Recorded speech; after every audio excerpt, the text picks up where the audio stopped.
What's going on, guys? Welcome back to the channel. It's your boy Sly Jordy, and welcome back to F1 23, my team career mode for the Dutch Grand Prix. Sorry, I had to move my mic just a little bit there.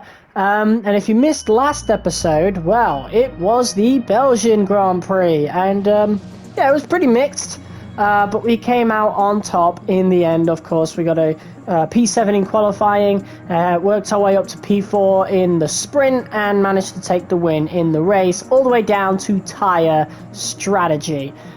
Just like not unlike you know, the British Grand Prix, very, very similar. But now we're at Zandvoort, which we've had pretty mixed results at. We got a P2 in Season 4, a P13 in Season 3. And if I remember rightly, that's because we ran out of fuel. We didn't do it in Season 2, and in Season 1 we got a P9. So definitely not been our strongest track, and we haven't ever had a win at it just yet. So hopefully we can change that. Of course, I'm just double checking. Yeah, never got on a win at Zandvoort, so let's see if we can change that. Of course, we've got Max Verstappen still chasing us. Of course, there is a huge gulf starting to build here in our lead in the championships, especially the constructors, of course, but we've known about that for about half the season so far. We have just been completely dominant. George Russell hasn't had the greatest of results lately, very, very mixed since Spain. Hopefully he can re-pick up his form in Zandvoort, especially if we don't seem to do well, then we'll need Russell to pick up the pieces. He's been a bit inconsistent so far, and that's why Verstappen is in P2, because he has been very consistent. And honestly, the last two races have been completely down to strategy. He would have finished P3 in Britain as well if it wasn't for Perez's DNF. So, yeah, looking forward to Zandvoort. We got a bit of a season break first, of course, but it doesn't really impact anything in game, to be quite honest. So get that focused up. And here we go. About ready for the Dutch Grand Prix. We got rival duel, whatever. No one uses the supercars. Hopefully they remove them really soon. Maybe they remove them in F1 24. Fingers crossed. Honestly, there's no point in them other than a little extra. If like they gave us more R&D or more acclaim for doing them, then maybe, yeah, I'll use the supercars. But like, it's nothing. Like, I literally just don't care. And we got a full sunny weekend, so we're back to perfect weekends here in F1 23. We had a little bit of a phase this season where it wasn't like that, but yeah, now it's right back to perfect weekends. No chance of rain. Well, very, very, very low chance, which sucks, but whatever. Let's see, R&D in progress. Have we got any upgrades going into this Grand Prix? Yes, we do. Haas have made a big upgrade. After huge stagnation, it seems as though Haas have made a couple of upgrades in the last two Grand Prix. So maybe they're not limited. I don't know. Those bottom four teams really seem to confuse me. But Haas may make a big upgrade, nowhere near the rest of the grid though. So I highly doubt they'll be scoring any points anytime soon. And Mercedes have made an upgrade going into Zandvoort. So let's see what that can do for them going into this Grand Prix, of course. So yeah, nothing left to be said. It's all down to Zandvoort, Max Verstappen's home GP in this rivalry as well. So yeah, without further ado, let's just go to qualifying and see if we can get a strong lap out of Zandvoort.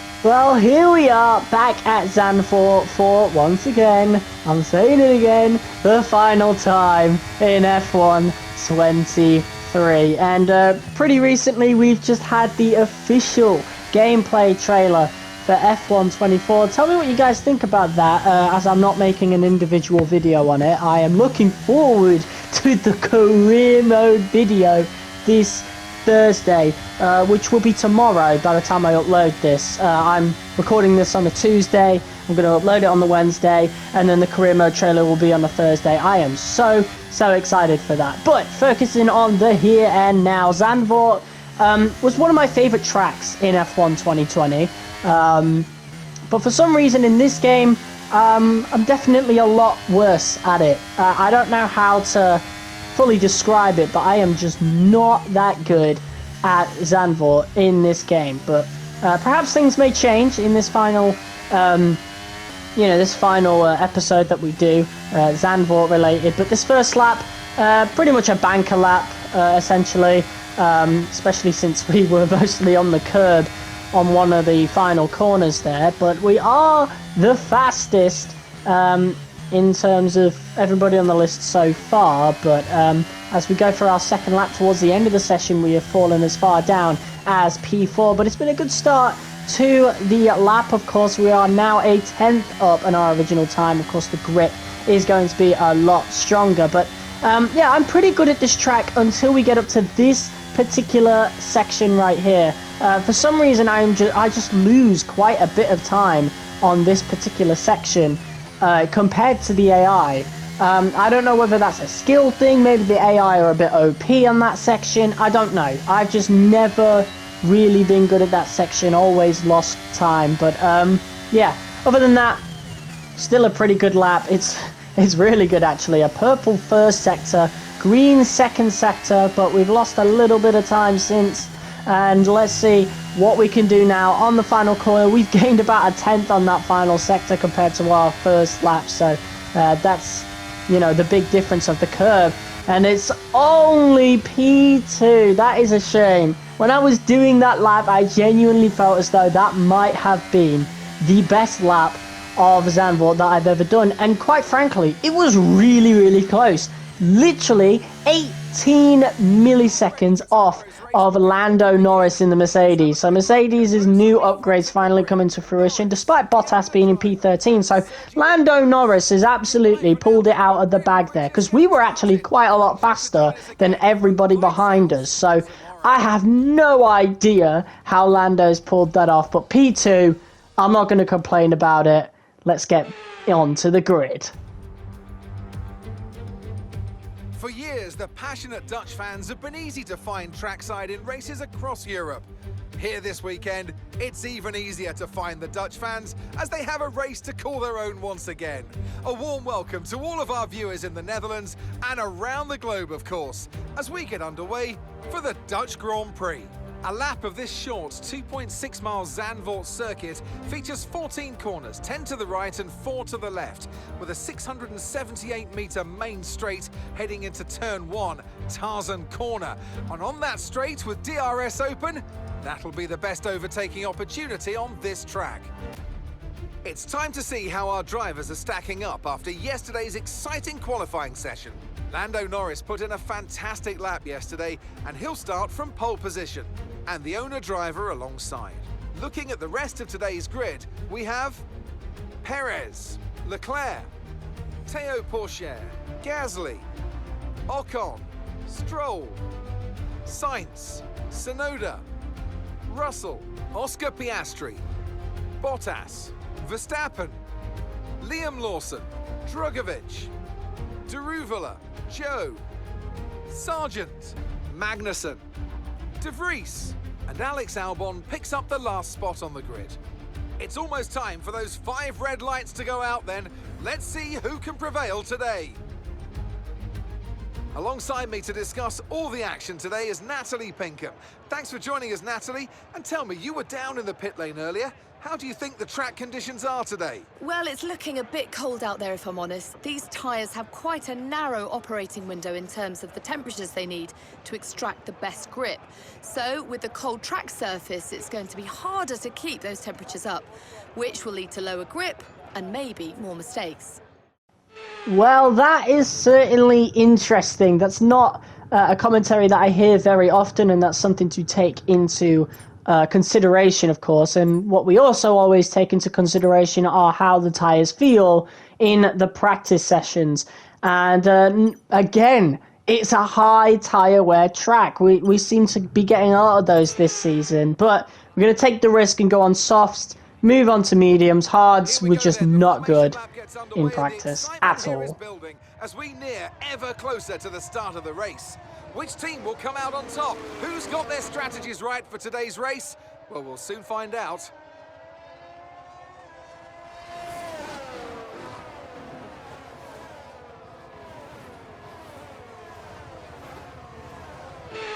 So as all the cars reform the grids, the drivers will be hoping to get a strong start.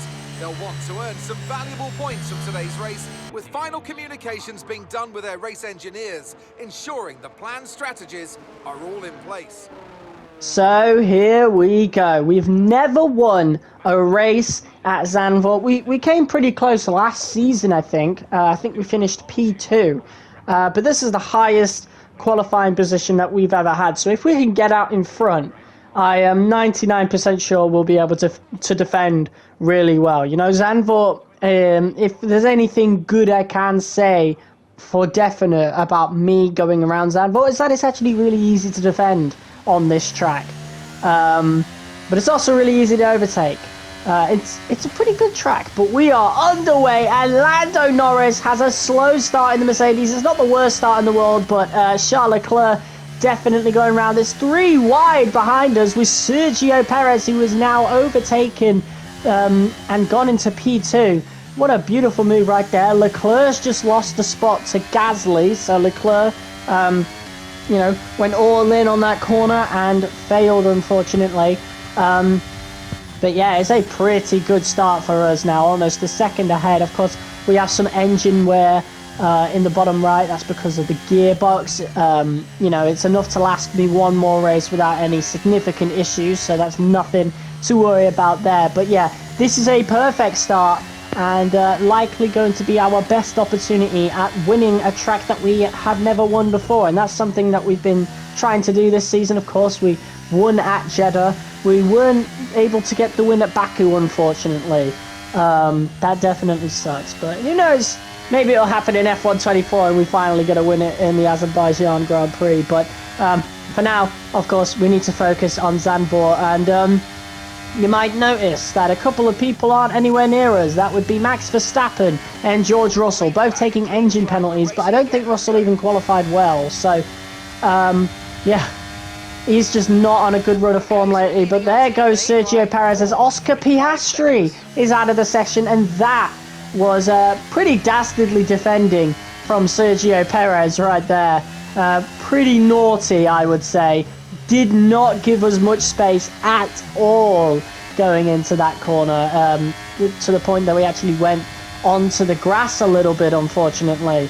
And because of that compromised corner, we've also lost the position to Lando Norris. A very naughty overtake indeed from Sergio Perez. A very naughty defense, but yeah, honestly, he'll be very frustrated. He's not had the greatest time of it. Of course, he had a really good race last time out at Spa and couldn't beat us. He had a really good race in Silverstone, and his engine gave out on him. So Perez will be hoping to stay out in front and go well off into the distance. And we should be able to overtake Lando Norris. But I actually run a pretty high downforce setup around Zandvoort. So chances of us catching that Mercedes with these maxed out MyTeam cars, yeah, pretty slim. And a couple of laps later, yeah, we're just getting further and further away. So we are likely going to win this race purely on strategy. So yeah, you can tell I've really tried. My ERS is a lot lower. So yeah, definitely got to be patient with this one. And of course the soft tyres, as you might have noticed just then, starting to go off quite a bit as well. So at this point we are literally just waiting to see if we can, you know, get these soft tyres to last as much as possible, to try and keep up with these guys as much as possible. And you know what, we've done a pretty good job on our pit lap. We've actually pulled on them just a little bit. We seem to be a little better on the corners, which I should hope so, running a high downforce setup. But it's always on the straights that these guys pull away. So, you know, even if we do get the undercut going, we're going to have to defend for our lives, most likely. against the two of them. And of course, Pierre Gasly, Charles Leclerc, not too far behind neither. If there's a lot of fighting going on, those guys are going to catch up. But now, coming into the pits for mediums. The mediums actually felt like the best tyre across the weekend. I might be mistaken, might be getting confused here, but I'm pretty sure it's this track that I found in the practice sessions where the mediums and the hards actually have a very similar level of tyre wear, which means literally the hards, yeah, no point. Don't even try it. Like, was never going to try that. So we're on the mediums now for the remainder of the race. I stuck to my pit strategy. I could have pit earlier given the circumstances, but again, I've stuck to the strategy, and it still turns into an undercut. And now as we go around this final corner following Liam Lawson, there is Lando Norris. I meant first corner, sorry, but there is Lando Norris, and we managed to just get the undercut going there, and we are desperate to get this overtake done on Liam Lawson here. And Liam Lawson has a bit of a record of being near us when we come out of the pits, so he also has a bit of a record of holding our enemies back on other tracks, and looks like he's about to do it here as well. I think he did it at Jeddah this season, and he's doing it again right here to Lando Norris. So that's going to give me some precious couple of seconds, I hope, to maintain a lead. And yeah, look at that. Liam Lawson's still out in front of Lando Norris, so Lando's going to overtake Liam on the main straight. Verstappen is just pitting now. He's in P9. Wow. Not a good race for Max. Not a good race for our teammate neither. He is nowhere to be seen. Oh, there he is in P3. He hasn't pit yet, and he's only 10 seconds ahead. So I don't know what the strategy is for our teammate. And yeah, assuming we're not getting any MyTeam updates for career mode, it looks like we're not going to get any update where we get to choose our teammate's strategy neither. But here's what I said would happen. It only took a few laps, and Lando Norris is already challenging for the lead, and this is where we've got to defend for our lives. So as you may have noticed there on that main straight, I'm taking the inside line going into the first corner, because yeah, that's the best chance I have of getting out in front. That is the racing line. So yeah, as you can see, it's working pretty well as we go on to lap 19, and I'm able to maintain the lead for the rest of the lap. It's just on the main straight when the guys behind us have DRS. Sergio Perez isn't that far behind neither. Teo Pourchaire 5 seconds behind, but that's not going to last long with this fighting, I'll tell you that. But once again, a good defense against Lando Norris, and at this point, yeah, we're clearly not the best car around this track for sure, and we are just defending for our lives to try and get this. And look at this, Lando was smart there. He's taking the inside early, and we're going to try and go down the inside again. We saw a gap, and wow, that was a bit of a mistake from us, but yeah, it hasn't impacted neither of us negatively. We almost lost control of the car there, but once again, Lando leaves a bit of a gap, and he got shook up there as we went round down the inside. I don't think he was expecting that, and he twitched over to the right, got caught on the curb, and we were able to complete the move. But that was a huge mistake, a huge couple of mistakes from us on that main straight. The first mistake, just losing the lead, and the second mistake could have ended our race.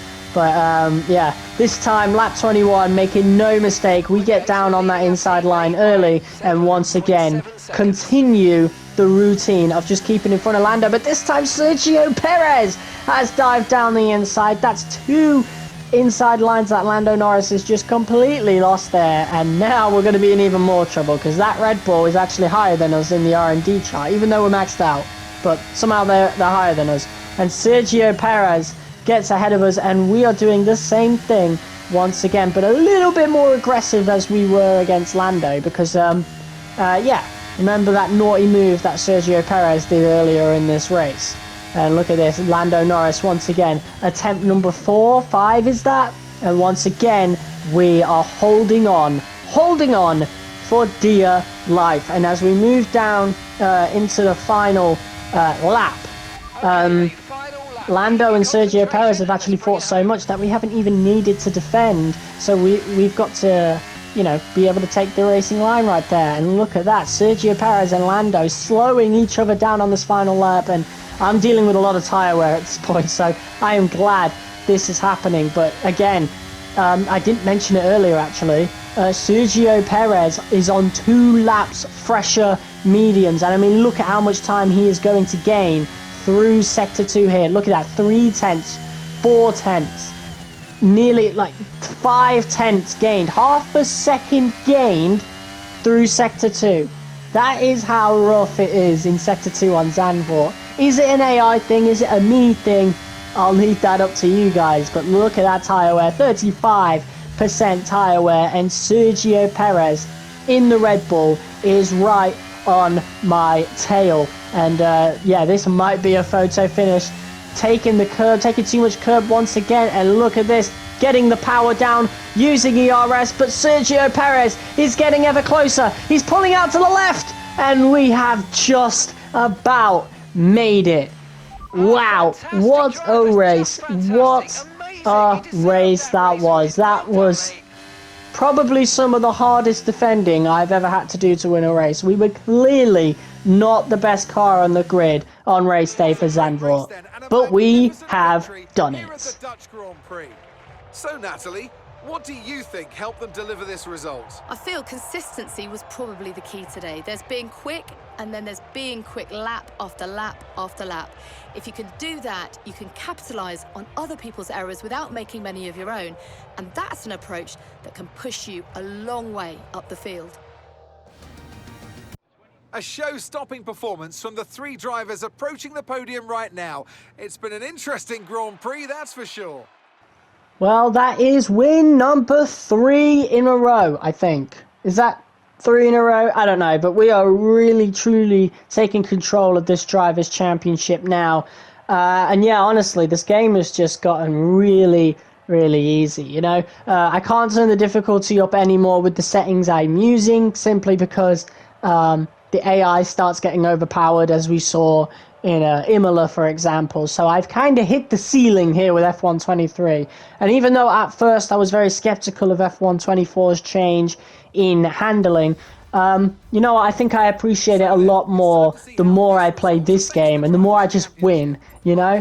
I'm not saying like these wins are easy, it's still challenging, but like I'm only having trouble with the AI. I'm not really having trouble with the car at all, like other than the braking zones, which I've gotten on top of. You know, these maxed out MyTeam cars, they're not the greatest for it, but we've basically gotten on top of it at this point. There's barely any tracks now that really impact the driving style that I do have. But look at that, Max Verstappen and George Russell not even finishing in the points, so we have gone even further ahead in the drivers' standings. So I think this is pretty much going to be another Drivers' Championship win. 4 in a row for us. And that's why I'm really excited to play F124. And it's going to be a lot different because we'll be doing driver career mode and not my team. So it will be more than 2 seasons for definite before we win our first Drivers' Championship. Hell, it might even be more than 2 seasons before we even get into contention for it. And that's what I like, you know. And maybe we should have had Season 2 on 95 difficulty instead of 85 as we had for half of that season. But, you know, it's the first time I'm doing this series and it's been a success. I'm really excited to see how much, you know, more we could do for F124. But, yeah, here's your little thumbnail for the video. And, guys, thank you all so much for watching this episode of F123, my team career mode. If you guys liked it, be sure to hit that like button as hard as you possibly can. Comment, share, and subscribe. And I will see you guys tomorrow for the career mode trailer deep dive analysis. I'm excited for that. Really, really excited. I'll see you soon. Peace.